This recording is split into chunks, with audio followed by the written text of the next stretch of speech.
নমস্কার প্রিয় শ্রোতা বন্ধুরা, রাধা কৃষ্ণ বিদ পিয়ালি চ্যানেলে আমি পিয়ালি আছি। আজকে আপনারা শুনছেন শিব ও মহাপুরাণ। প্রিয় শ্রোতা বন্ধুরা, শিব ও মহাপুরাণ যেখানে আপনারা শুনবেন মহাদেবের অলৌকিক লীলা তথা পুজো করার সম্পূর্ণ বিধিবদ্ধ বিধান, এছাড়াও মহাদেবকে কিভাবে আরাধনা করতে হবে, কিভাবে মহেশ্বরের প্রাণ প্রতিষ্ঠা করতে হবে, এছাড়া আমাদের প্রতিদিন নিত্যদিনে কি কি পাঠ বা কীভাবে নিজেদের জীবন অতিবাহিত করতে হবে, সে সকল কথাই যা আমরা এই মহাপুরাণে রচিত আছে। অবশ্যই মহাপুরাণ থেকে তা আমরা শুনতে পাব। সে কারণে অবশ্যই আমাদের সকলকে মহাপুরাণ শ্রবণ করতে হবে। মহাপুরাণ যা শ্রবণ করা খুবই গুরুত্বপূর্ণ। মহাপুরাণ পাঠ ও শ্রবণের মাধ্যমে ব্যক্তির জীবনে আসা আগত সকল প্রকার বিপদ থেকে ব্যক্তির জীবন হয়ে ওঠে মূল্যবান। প্রিয় শ্রোতা বন্ধুরা, শুনতে থাকুন মহাপুরাণ আপনাদের কেমন লাগছে অবশ্যই আপনাদের গুরুত্বপূর্ণ মতামত জানাতে ভুলবেন না। আপনাদের গুরুত্বপূর্ণ মতামত যা খুবই গুরুত্বপূর্ণ আমাদের কাছে, অবশ্যই আপনাদের মূল্যবান মতামত দেবেন। আপনাদের পাশে থাকা যা একান্তই কামনা করি। শুনতে থাকবেন মহাপুরাণ। আপনারা শুনছেন দ্বিতীয় পর্ব। আপনারা শুনছেন মহাপুরাণ অর্থাৎ শিব ও মহাপুরাণের দ্বিতীয় পর্ব। দ্বিতীয় পর্বে কি শুনবেন? জীব ও শিব সংক্রান্ত এই যে অতিরিক্ত বিবিধ জ্ঞাতব্য বিষয়, অর্থাৎ আমাদের প্রতিজনের অর্থাৎ প্রত্যেকটি মানুষের জীবনে যে সকল জীব ও শিব সংক্রান্ত যে সকল জ্ঞান বোধ আছে, সেই সকল কথাই আপনারা শুনতে পারবেন। শুনতে থাকুন মহাপুরাণ। মহাপুরাণে আপনারা শুনছিলেন আগামীকাল দাতন করার বিধি, শয়ন বিধি, স্নানেরও বিধি, গোবর দ্বারা ঘর লেপনের বিধি এবং অশ্বত্থ গাছে কিভাবে জল দিতে হয় তার কথা। এছাড়াও শত বর্ষ আয়ু লাভের উপায়, পাপের সাহায্যকারীর নির্বাচন, এই সকল ঘটনায় যা আপনারা শুনেছিলেন, এই সকল কথাই আপনারা শুনেছিলেন। এর পরবর্তী কথা অর্থাৎ আজ আপনারা শুনতে চলেছেন ধর্মের সাহায্যকারী, অর্থাৎ ধর্মকে কিভাবে সাহায্য করে বা কিভাবে ধর্মকে সাহায্যকারী। শুনতে থাকুন মহাপুরাণ। সৎ পিতা, ক্ষমাশীল মাতা ও বিবেক বৈরাগ্য বিনয়, এই তিনটি হলো ভ্রাতা স্বরূপ। এই তিনটি হলো ভ্রাতা স্বরূপ। সন্তোষ, পবিত্রতা, প্রেম, ধৈর্য, এগুলি হলো নাতি তুল্য। শান্তি, নম্রতা, কোমলতা, উদারতা, মৃদুতা, সহনশীলতা, প্রসন্নতা, এই আটটি হলো কন্যা তুল্যা। মিষ্টি ভাষী সখী, প্রভু ভক্ত ভগিনী, দয়া, বিশ্বাস, শ্রবণ, মনন, সেবন, এই পাঁচটি হলো দাসী তুল্য। পরোপকারী মিত্র ও নিরঅহংকার দাতা, সুকৃতি, প্রপ্রীতামহ, ধ্যান ও স্নান, এই সকল কথাই হলো প্রপিতামহ। এরপর আছে স্নান, ধ্যান, জপ, তপ, দান, এই পাঁচটি মূল এবং জ্ঞান উহার প্রতি, এগুলি হলো ধর্মের সহায়ক। তাহলে এগুলো কি? এগুলো হলো ধর্মের সহায়ক, অর্থাৎ ধর্মকে সাহায্য করে। এরপর আপনারা শুনবেন নতুন বস্ত্র পরিধানের দিন, নক্ষত্র ও মন্ত্র। অর্থাৎ নতুন বস্ত্র কিভাবে পরিধান করতে হবে এবং তার যে নক্ষত্র ও কোন দিনে নতুন বস্ত্র পরিধান করতে হবে এবং কি মন্ত্র পাঠ করতে হবে, সেই সকল কথাই আপনারা শুনতে থাকবেন। বলা হচ্ছে যে রবিবার নববস্ত্র পরলে তাড়াতাড়ি তা ছিঁড়ে যায়। অর্থাৎ আমরা যদি রবিবার দিন কোনো নতুন বস্ত্র পরিধান করি তাহলে কি হয়, তাড়াতাড়ি ছিঁড়ে যায়। সোমবার নতুন বস্ত্র পরলে তা পুড়ে যায়। শনিবার নতুন বস্ত্র পরলে প্রায় অসুখ লেগে থাকে। মঙ্গলবার নতুন বস্ত্র পরলে ঝগড়া হয়। তাহলে আমরা কোন কোন দিন নতুন বস্ত্র পরব? বুধ, বৃহস্পতি, শুক্র, এই তিনটি শুক্লপক্ষ হলে নতুন বস্ত্র পরবেন। অর্থাৎ বুধবার, বৃহস্পতিবার ও শুক্রবার এই 3 দিন যদি শুক্লপক্ষ থাকে তাহলেই নতুন বস্ত্র পরিধান করতে পারবেন। বা নাক দিয়ে শ্বাস প্রবাহিত হলে কি বলতে হবে? এখানে একটি সুন্দর মন্ত্র আছে যেখানে বলছে যে ওম জীব রক্ষতু।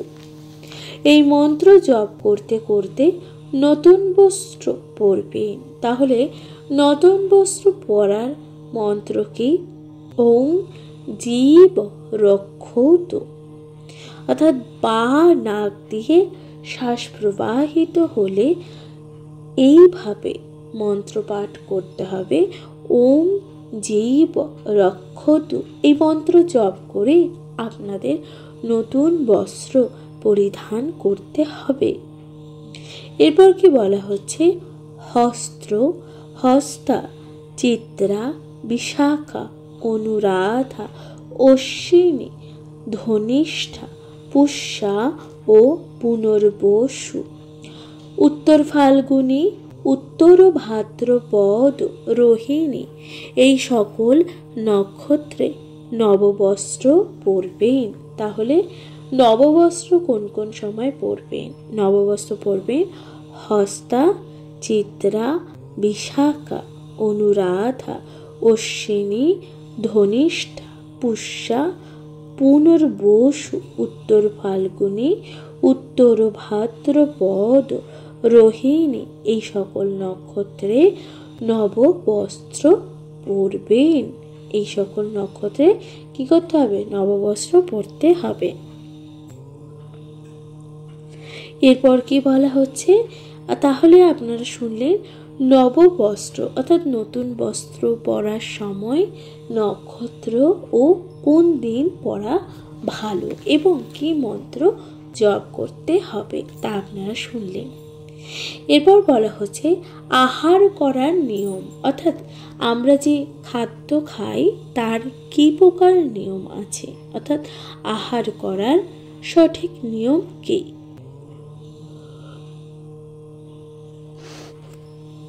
দক্ষিণ মুখে বসে আহার করলে কুল ও পরিবারের নাশ হয়। অর্থাৎ দক্ষিণ মুখে যদি বসে আমরা আহার করি তাহলে কি হয়? কুল ও পরিবারের নাশ হয়। পথে চলতে চলতে ভক্ষণ করলে দরিদ্র হয়। অর্থাৎ রাস্তায় যদি চলতে চলতে খাবার খাওয়া যায় তাহলে কি হয়? দরিদ্রতা আসে। সূর্যাস্তের সময় আহার করলে জন্ম দরিদ্র হয়। অর্থাৎ সূর্যাস্ত অর্থাৎ যখন সূর্য অস্ত যায় সন্ধ্যার সময় যদি ভক্ষণ করা হয়, আহার খাওয়া যায়, তাহলে কি হয়?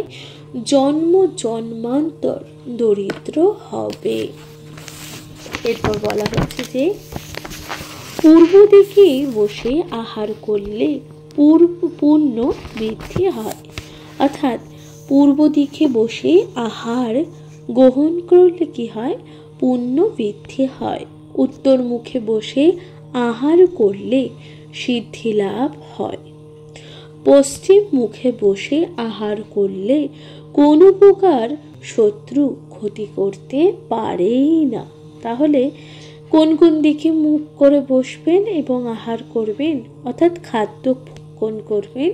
পূর্ব দিক, উত্তর দিক এবং পশ্চিম দিক, এই 3 দিকে বসে আহার ভক্ষণ করা উচিত। এরপর কি বলা হচ্ছে? এরপর বলা হচ্ছে ক্ষৌর কার্য করার দিন। অর্থাৎ ক্ষৌর কার্য কথাটির অর্থ হলো চুল, দাড়ি, নখ এই সমস্ত কাটার দিন। কোন কোন দিনে চুল, দাড়ি, নখ কাটতে হয়? ক্ষৌর কার্য করার সঠিক দিন। শুনতে থাকুন মহাপুরাণ। বুধ ও শুক্র এবং রবিবার দিন চুল দাড়ি কাটবার প্রশস্ত দিন। তাহলে বুধবার, শুক্রবার ও রবিবার হলো চুল দাড়ি কাটবার প্রশস্ত দিন, অর্থাৎ সঠিক দিন বা ভালো দিন।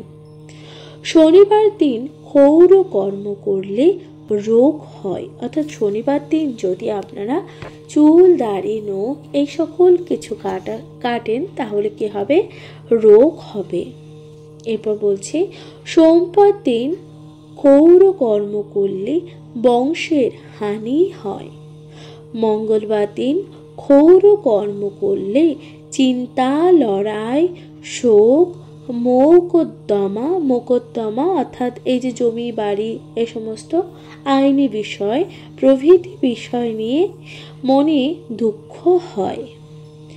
বৃহস্পতিবার ক্ষৌর কর্ম করলে গুরুদেবের কষ্ট হয়, কারণ বৃহস্পতিবার হচ্ছে গুরুবার। সেই জন্য বৃহস্পতিবার দিন যদি এই সকল ক্ষৌর কর্ম করা হয় তাহলে কি হয়? গুরুদেব তিনি কষ্ট পান।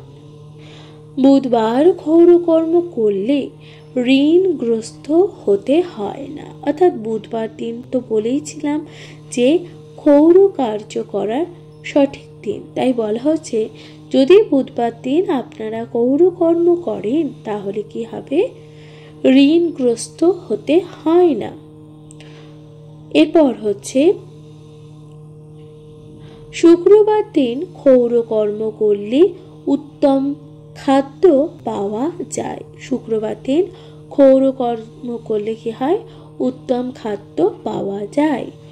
রবিবার দিন ক্ষৌর কর্ম করলে উন্নতি হয়, জীবনে উন্নতি হয়। তাহলে রবিবার দিন ও বুধ ও শুক্রবার এই 3 দিন ক্ষৌর কর্ম করার সঠিক দিন। অবশ্যই আপনারা শুনতে থাকবেন মহাপুরাণ। এরপর বলা হচ্ছে যে তন্ত্র মতে উপরোক্ত দিনগুলির কথা দেওয়া যায়, বা এই যে কথাগুলো বা এই দিনগুলোর কথা বলা হয়েছে তন্ত্র মতে এই সকল দিনগুলি কথা দেওয়া যায়। কিন্তু স্মৃতি প্রভৃতি শাস্ত্র মতে ক্ষৌর কর্মের জন্য প্রশস্ত হল বুধ ও সোমবার। অর্থাৎ কিন্তু এই যে শাস্ত্র মতে, কিন্তু স্মৃতি প্রভৃতি শাস্ত্র মতে কি বলা হয়েছে? ক্ষৌর কর্মের জন্য প্রশস্ত হল সোম ও বুধবার। এরপর কি বলা হচ্ছে? এরপর বলা হচ্ছে যে শয্যা ত্যাগ করবার মন্ত্র। অর্থাৎ শয্যা ত্যাগ অর্থাৎ শয্যা অর্থাৎ আমরা যখন শয়ন করি বা ঘুম থেকে ওঠার সময় যে মন্ত্র পাঠ করতে হবে, অর্থাৎ শয্যা ত্যাগ করার মন্ত্র কি? মন্ত্রটি হলো ওং সমুদ্র বসনে দেবী পার্বতী নভমণ্ডলে বিষ্ণুপত্নী নমস্তভ্যং পাদোশ পরুষ ক্ষমস্থমাম। তাহলে কি বলছে? মন্ত্রটি হলো ওং সমুদ্র ওং সমুদ্র বসনে দেবী পার্বতী পর্বত নভ মণ্ডলে বিষ্ণুপত্নী নভস্তভ্যাং পাদোশ পরশ খমশ্চ মাম। ভোরবেলায় শয্যা ত্যাগ করে উপরোক্ত উপরন্তু যে মন্ত্রটি বলা হয়েছে মন্ত্র পাঠ পূর্বক ভগবানের উদ্দেশ্যে প্রণাম করে মাটিতে পা দেবেন। তাহলে এই যে ভোরবেলায় যখন শয্যা ত্যাগ করবেন তখন এই মন্ত্রটি জপ করে মন্ত্রটি পাঠ করে ভগবানকে প্রণাম করে ভগবানকে স্মরণ করে প্রণাম করে তারপরই মাটিতে পা দেবেন। এটা হলো শয্যা ত্যাগ করার মন্ত্র। এরপর হচ্ছে মল ত্যাগ করার মন্ত্র, অর্থাৎ মল তো ত্যাগ করার কি মন্ত্র। প্রথম মন্ত্রটি হলো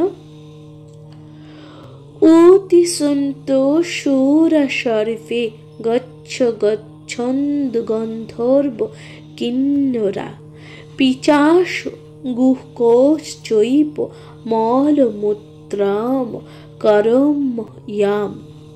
ওং অসম্ম তস্য দেবানাং ভূত প্রেত পিশাচকাক মল মূত্রাম মনুষ্যানাং মম দোষ ন দিয়তে। এটা হলো প্রথম মন্ত্র। এরপর দ্বিতীয় মন্ত্রটি কি বলা হচ্ছে? দ্বিতীয় মন্ত্রটি হলো উত্তম ধরতি মধ্যম কায়া ভাগা দেও প্রেত বাচ্ছি আয়া। এটি হলো দ্বিতীয় মন্ত্র। অর্থাৎ আপনারা এই দুটো মন্ত্রের মধ্যে যে কোনো একটি মন্ত্র পাঠ করতে পারেন।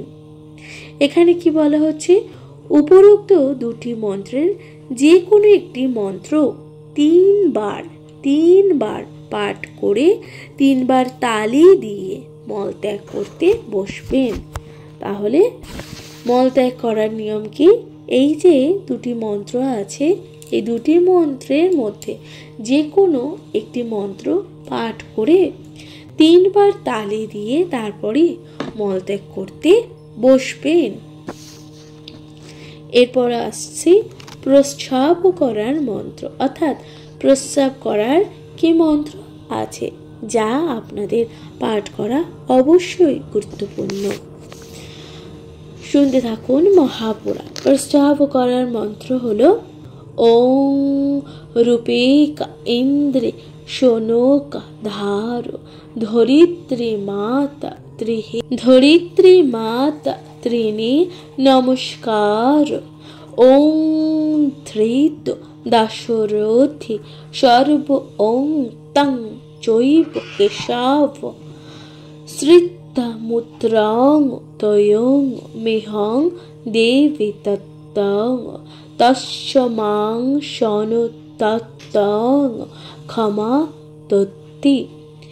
উপরন্ত মন্ত্রগুলি 3 বার বলে 3টি তালি দিয়ে তারপর প্রস্রাব করতে বসবেন। তাহলে প্রস্রাব করার মন্ত্র কি আপনারা তা শুনলেন। এরপর বলা হচ্ছে যে স্বর্গ থেকে যেসব মানুষ এসেছে ও স্বর্গে যারা যাবে তাদের কি লক্ষণ, অর্থাৎ স্বর্গ থেকে কোন সব মানুষ এসেছে এবং কারা মৃত্যুর পর স্বর্গে যাবে তার কি লক্ষণ আছে।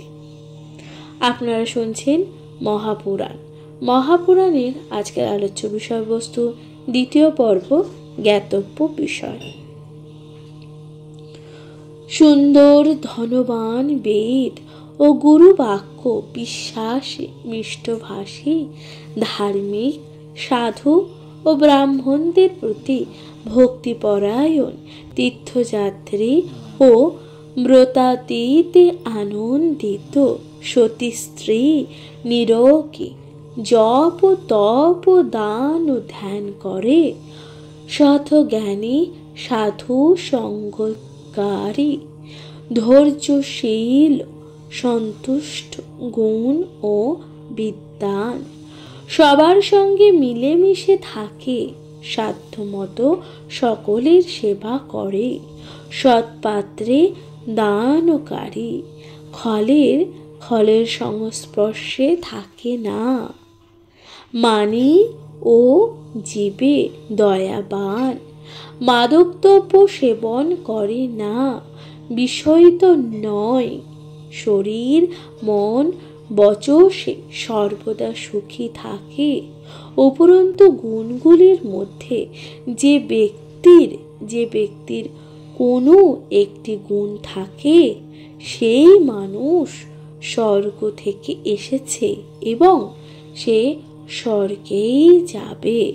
তাহলে এই যে সকল গুণের কথা বলা হলো, যে সকল গুণের কথা অর্থাৎ সুন্দর, ধনবান, বেদ ও গুরুবাক্যের প্রতি বিশ্বাসী, মিষ্টভাষী এবং ধর্মের প্রতি আস্থাবান অর্থাৎ ধার্মিক, সাধু ও ব্রাহ্মণদের প্রতি যে ব্যক্তি ভক্তিপরায়ণ, তীর্থযাত্রা যে করে এবং ব্রত করে, ব্রত আনন্দের সাথে করে, নিরোগ, সতী স্ত্রী এবং নানান রকম জপ তপ এবং দান ধ্যান করেন, সৎজ্ঞানী, সাধু এবং সঙ্গকারী, ধৈর্যশীল, সন্তুষ্ট, এই যে গুণী, বিদ্বান, সবার সঙ্গে মিলেমিশে থাকে যে সকল মানুষ, সাধ্যমতো সকলের সেবা করেন যে ব্যক্তি, সৎপাত্রে দানকারী অর্থাৎ সৎপাত্রে সৎ জায়গায় যে দান করে, সে সকল মানুষ অবশ্যই এরা স্বর্গ থেকে এসেছে এবং এরাই স্বর্গে যাত্রা করবেন। প্রিয় শ্রোতা বন্ধুরা, এই সকল গুণ যাদের মধ্যে আছে তারাই স্বর্গে অর্থাৎ মৃত্যুর পর স্বর্গে গমন করবে। এরপর কি বলা হচ্ছে, নরক থেকে যেসব মানুষ এসেছে এবং নরকেই তাদের যাবে, তাদের গমনের লক্ষণ কে কে, অর্থাৎ নরক থেকে কোন সব মানুষ এসেছে এবং তারা নরকেই আবার ফিরে যাবে, তাদের কি লক্ষণ আছে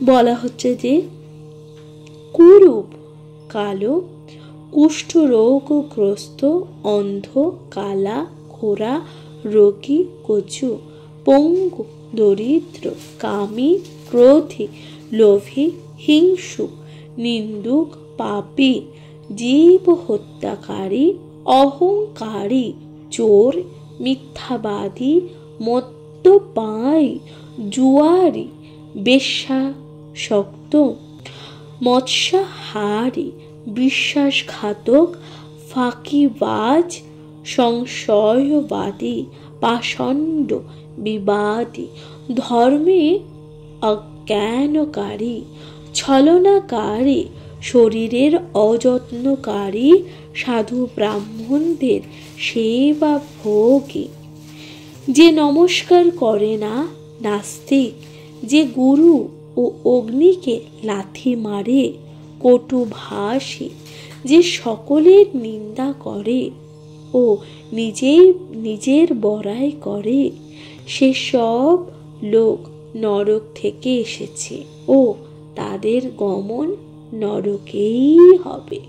প্রিয় শ্রোতা বন্ধুরা, তাহলে নরক থেকে কোন কোন লোক এসেছে এবং নরকেই তাদের গমন কিভাবে হবে আপনারা তা শুনলেন। আশা করছি এই মহাপুরাণ আপনাদের ভালো লাগছে। শিব ও মহাপুরাণ আপনাদের কেমন লাগছে অবশ্যই আপনাদের মূল্যবান মতামত দিয়ে জানাতে ভুলে যাবেন না। এরপর শুনতে থাকবেন। এরপর কি বলা হচ্ছে,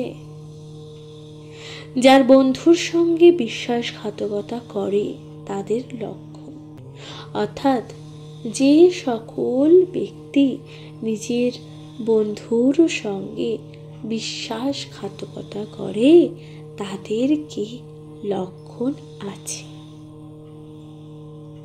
কি বলা হচ্ছে, খুব মোটা, খুব কালো, খুবই বেটে, খুব লম্বা, খুব লম্বা, খুব বেটে ও খুব ক্ষীণ দেহ, বিড়ালের মতন যাদের চোখ কানা, যার চোখে ঠুলি পড়েছে,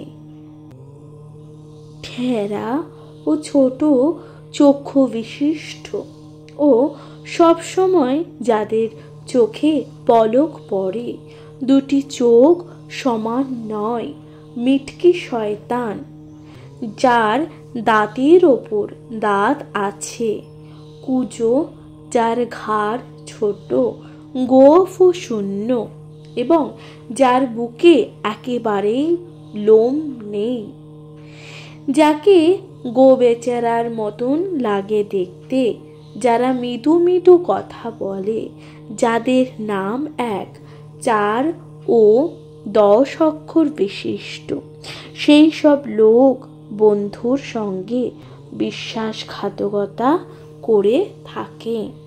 প্রিয় শ্রোতা বন্ধুরা, আপনারা শুনলেন যে কোন কোন ব্যক্তি অর্থাৎ কোন কোন মানুষ তার নিজের বন্ধুদের সাথে বিশ্বাসঘাতকতা করে থাকে। আপনাদের মধ্যে এমন কোনো বন্ধু থাকলে অবশ্যই কমেন্টে লিখবেন, কমেন্টে লিখে জানাতে ভুলবেন না। এরপর কি বলা হচ্ছে, এরপর বলা হচ্ছে যে দেবতাদের, এই যে দেবতাদের নৈবেদ্য দানের বিধি ও মাসের নৈবেদ্য, অর্থাৎ আমরা যে দেবতাদের নৈবেদ্য দান করি বা নৈবেদ্য দিই, এর কি কথা আছে বা এই নৈবেদ্য দানের কি বিধি আছে ও তার মাসের কি নৈবেদ্য দিতে হয়, কোন মাসে কোন নৈবেদ্য দিতে হয়, শুনতে থাকুন মহাপুরাণ। বলছে চৈত্র মাসে পঞ্চামৃত, পঞ্চামৃত কি কি? দুধ, দই, ঘি, মধু ও শর্করা একত্রে হলো পঞ্চামৃত, এটি নৈবেদ্য হিসেবে দিতে হবে। বৈশাখ মাসে গুড়, জ্যৈষ্ঠ মাসে মধু, আষাঢ়ে মাখন, শ্রাবণে দধি, ভাদ্রে মিশ্রি, আশ্বিনে পায়েস, কার্তিকে দুধ, অঘ্রায়ণে খাজা, পৌষে রাবড়ি, মাঘে ঘৃত, ফাল্গুনে নারিকেল দেবতাদের দিলে দেবতারা সন্তুষ্ট হন। তাহলে এই যে বলা হচ্ছে দেবতাদের কিভাবে নৈবেদ্য দিতে হবে এবং কোন কোন মাসে কি নৈবেদ্য দেওয়া উচিত, আপনারা তা জানলেন ও শুনলেন। শিব মহাপুরাণ আপনাদের কেমন লাগছে অবশ্যই আপনাদের গুরুত্বপূর্ণ মতামতটি জানাতে ভুলে যাবেন না। চ্যানেলে প্রথমবার শুনে থাকলে অবশ্যই পাশে থাকবেন, নিজের কাছের মানুষ প্রিয়জন সকলের সাথে ভাগ করে নিতে ভুলবেন না মহাপুরাণ। এরপর বলা হচ্ছে যে নিত্য নৈবেদ্য, অর্থাৎ আমাদের প্রতিদিনের কি নৈবেদ্য দেওয়া উচিত, অর্থাৎ কি ভগবানকে খেতে দেওয়া উচিত, নৈবেদ্য কি দেওয়া উচিত প্রতিদিনের নিত্য নৈবেদ্য। বলা হচ্ছে রবিবার দিন মিষ্টান্ন, সোমবার দিন দুগ্ধ, মঙ্গলবার দিন কলা, বুধবার দিন মাখন, বৃহস্পতিবার দিন মিছরি, শুক্রবারে চিনি ও শনিবারে ঘি। এই সকল খাবারগুলো কিন্তু প্রতিদিন এই নৈবেদ্যগুলো দেওয়া উচিত। কোন কোন দিনে কোন নৈবেদ্য দেওয়া উচিত আপনারা তা শুনলেন। এরপর বলা হচ্ছে তিথির নৈবেদ্য, অর্থাৎ কোন তিথিতে কোন নৈবেদ্য ভগবানকে অর্পণ করা উচিত, শুনতে থাকুন মহাপুরাণ। প্রতিপদে গৃহীত ফল ও রোগও নাশ হয়। তাহলে প্রতিপদে আমাদের কি দেওয়া উচিত? ঘি, তার ফলে কি হয়? রোগ নাশ হয়। দ্বিতীয়াতে চিনি, তার ফলে কি হয়? শ্রীবৃদ্ধি হয় ও বলবৃদ্ধি হয়। তাহলে দ্বিতীয়াতে কি দিতে হয়? চিনি, এর ফলে কি হয়? ফলবৃদ্ধি হয় ও শ্রী ও বল বৃদ্ধি হয়। তৃতীয়াতে দুগ্ধ, তার ফলে কি হয়? সর্বদুঃখ নাশ হয়। তাহলে তৃতীয়াতে কি ফল কি দেবেন নৈবেদ্য? দুগ্ধ অর্থাৎ দই, দুধ, এবং তার ফলে কি হবে? সকল দুঃখ নাশ হবে। চতুর্থীতে পুরি লুচি, এর ফলে কি হয়? বিঘ্ন নাশ হয়, অর্থাৎ আমাদের জীবনে আসা সকল প্রকার বিঘ্ন নাশ হবে। পঞ্চমীতে কি দিতে হবে? কলা দিতে হবে, তার ফলে কি হবে? মেধা বৃদ্ধি পাবে। এরপর বলা হচ্ছে যে ষষ্ঠীতে দেবেন মধু, এর ফলে কি হবে? ফলে হবে মধুসূদনের কৃপা লাভ হবে, অর্থাৎ মধুসূদন কে? মধুসূদন শ্রীকৃষ্ণের কৃপা লাভ হবে। সপ্তমীতে গুড় ভগবানকে নৈবেদ্য হিসাবে দিলে কি হয়? শোক নাশ হয়। অষ্টমীতে খই দিলে কি হয়? তাপ নাশ হয়। নবমীতে নারকেল, নবমীর দিন কি দেবেন? নারকেল, তার ফলে কি হবে?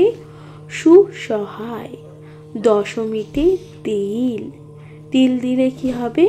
দশমীতে তিল ভগবানকে নৈবেদ্য হিসাবে দিলে হবে যমলোকের নিবারণ হবে, অর্থাৎ এই যে যমলোকের যে যাত্রা তার নিবারণ হবে। একাদশীতে দই দেবেন ও ফল সম্পত্তি লাভ হবে, তাহলে একাদশীতে দই ভগবানকে নৈবেদ্য হিসাবে দিলে কি লাভ হবে? সম্পত্তি লাভ হবে, অর্থাৎ ধন সম্পদ লাভ হবে। দ্বাদশীতে দেবেন চিড়া, অর্থাৎ দ্বাদশীর দিন ভগবানকে কি অর্পণ করবেন? চিড়া, তার ফলে কি হবে? দেব ভক্তি, অর্থাৎ দেবতাদের প্রতি ভক্তি লাভ হবে। ত্রয়োদশীতে দেবেন ছানা, তাহলে ত্রয়োদশীর দিন কি দেবেন? ছানা, তাহলে কি হবে? ত্রয়োদশীর দিন ভগবানকে ছানা দিলে হবে প্রজা বৃদ্ধি। চতুর্দশীতে দেবেন ছাতু, চতুর্দশীর দিন কি দেবেন? ভগবানকে ছাতু নৈবেদ্য হিসাবে দেবেন, তার ফলে কি হবে? শিবলোকের প্রাপ্তি হবে, অর্থাৎ শিবলোকের প্রাপ্তি ঘটবে। এরপর বলা হচ্ছে অমাবস্যা ও পূর্ণিমার দিন কি দেবেন? অমাবস্যা ও পূর্ণিমা তিথিতে দিতে হবে মিষ্টান্ন। অমাবস্যা পূর্ণিমাতে দিতে হবে মিষ্টান্ন, দধি ও দুগ্ধ, অর্থাৎ দুধ, এই সকল খাদ্যগুলো ভগবানকে অর্পণ করতে হবে। তাহলে কি হবে? তাহলে হবে এর ফল কি হচ্ছে? পিতৃকুলের উদ্ধার হবে, অর্থাৎ আমাদের যে পিতৃপুরুষরা যারা মারা গেছে তাদের যে কুল, সেই কুলের উদ্ধার হবে। প্রিয় শ্রোতা বন্ধুরা, তাহলে আপনারা শুনলেন কোন তিথিতে কোন খাদ্য, কোন ফল বা কোন খাবার ভগবানকে নৈবেদ্য হিসাবে দিতে হয়, আপনারা তা শুনলেন।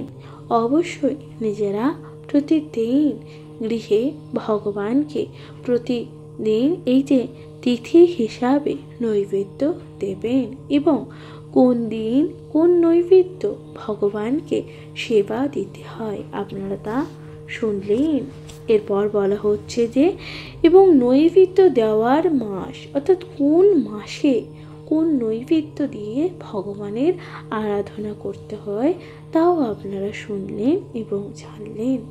আশা করছি আপনাদের তা ভালো লাগলো। কোনো সমস্যা বা কোনো অসুবিধা হলে অবশ্যই তা জানাবেন। অবশ্যই আপনাদের গুরুত্বপূর্ণ মতামত দিয়ে জানাতে ভুলে যাবেন না। চ্যানেল প্রথমবার শুনে থাকলে অবশ্যই পাশে থাকবেন। শিব ও মহাপুরাণ আপনাদের কেমন লাগছে অবশ্যই আপনাদের মূল্যবান মতামত দেবেন, কমেন্টে লিখতে ভুলবেন না। হর হর মহাদেব। তাহলে আজকের মতো জানাচ্ছি এখানে বিদায়। সকলে ভালো থাকবেন, সুস্থ থাকবেন। অবশ্যই মহাপুরাণ শুনবেন। মহাপুরাণ যা ব্যক্তির জীবনে আসা আগত সকল প্রকার দুঃখ কষ্ট যা নিরাময় হয় এবং ব্যক্তির জীবনকে করে তোলে আনন্দময়। প্রিয় শ্রোতা বন্ধুরা, নিজের কাছের মানুষ প্রিয়জন সকলের সাথে মহাপুরাণ পাঠ করবেন এবং শুনবেন। সকলকে ভাগ করে নিতে ভুলবেন না। অবশ্যই নতুন হয়ে থাকলে পাশে থাকবেন, সাবস্ক্রাইব করে দিয়ে কমেন্টে লিখতে ভুলবেন না হর হর মহাদেব। তাহলে আজকের মতো জানাচ্ছি বিদায়। ভালো থাকবেন, সুস্থ থাকবেন, শুনতে থাকবেন মহাপুরাণ। কমেন্টে লিখবেন হর হর মহাদেব। নমস্কার।